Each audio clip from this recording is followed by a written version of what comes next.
Hello friends, आज फिर से आप लोगों का इस स्मार्ट सीटेट यूट्यूब चैनल में स्वागत है। तो मेरे भाई, आज हम लोग इस वीडियो में जो कुछ खास लेकर के आए हैं वह जीएस से संबंधित प्रश्न हैं। तो देखते हैं कि इस वीडियो में हम लोगों के लिए क्या कुछ खास है।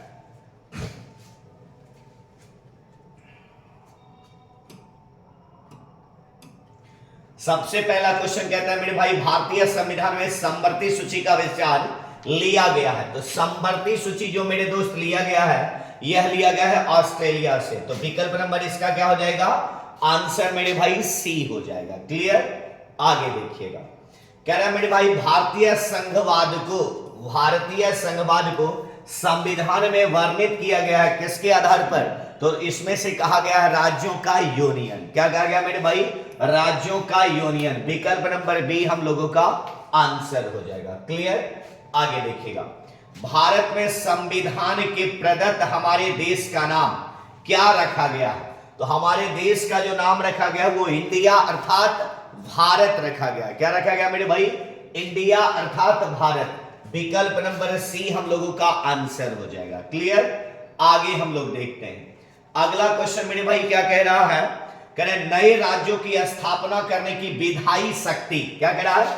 नया राज्य जो आप स्थापित करोगे, ठीक है, उसके विधायी शक्ति निम्नलिखित में से किसे प्राप्त है?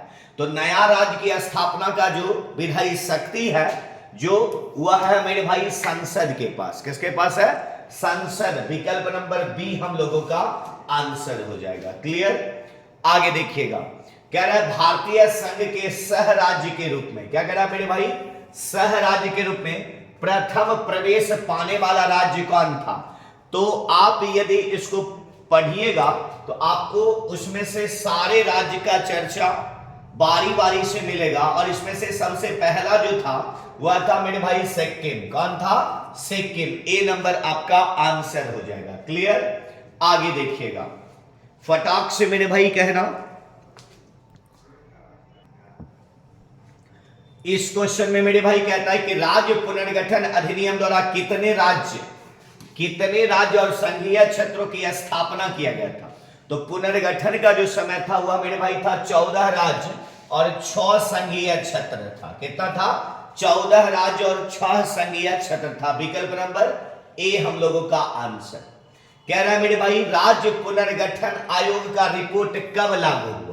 तो राज्य पुनर्गठन आयोग का जो रिपोर्ट लागू हुआ था वह लागू हुआ था 1 नवंबर को। यह तो फाइनल है 54 या 56 में। तो मेरे दोस्त 56 में लागू हुआ। कब हुआ? 56 में लागू हुआ था, 1 नवंबर 1956। विकल्प नंबर ए हम लोगों का आंसर हो जाएगा। क्लियर? राज्य पुनर्गठन आयोग के अध्यक्ष कौन थे? ठीक है, ये बहुत ज्यादा महत्वपूर्ण है।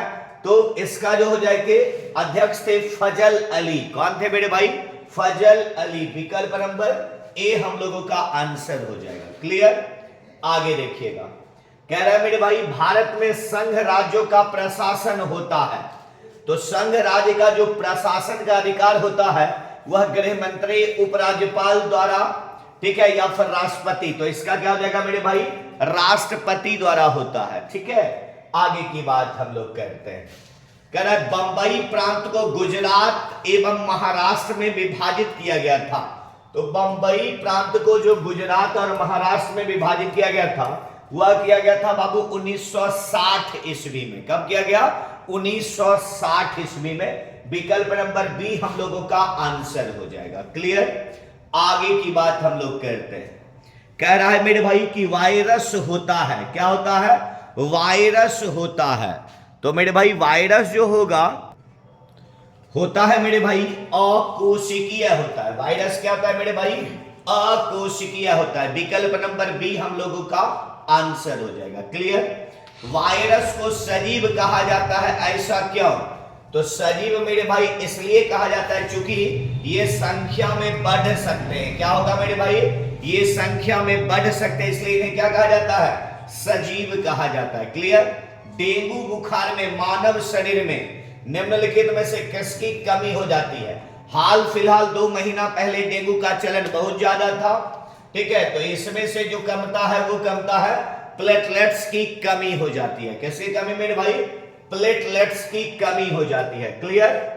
निम्नलिखित में से कौन सा एक जीवाणु जनित रोग नहीं है? क्या कह रहे हैं बाबू? जीवाणु जनित रोग कौन सा नहीं होगा? तो 6 रोग जीवाणु के कारण होता है। आप लोगों को ऑफलाइन क्लास में इसका फार्मूला लिखाए थे, टी हैटा डी पक्ष कोनिका पेशुसी।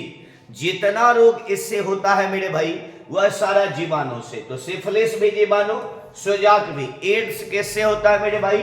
तो विषाणु से होता है। इसलिए इसका आंसर क्या हो जाएगा? विकल्प नंबर सी हम लोगों का आंसर हो जाएगा। क्लियर? निम्नलिखित में से कौन सी बीमारी संक्रामक नहीं है? संक्रामक बीमारी कौन सी मेरे भाई नहीं है? तो खसरा संक्रामक है, इन्फ्लुएंजा भी है, आर्द्र ज्वर भी है, गठिया। गठिया जो है यह संक्रामक बीमारी नहीं होता है। ठीक है, आगे की बात हम लोग करते हैं। कह रहा है मेरे भाई राजा राममोहन राय की पुस्तक गिफ्ट टू मोनोथिस मूल रूप से किस भाषा में लिखी गई है?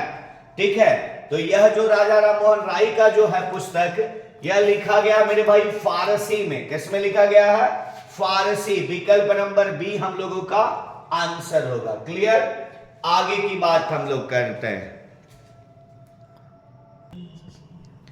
देखते हैं मेरे भाई निम्नलिखित में से किसने 1875 में आर्य समाज की स्थापना की?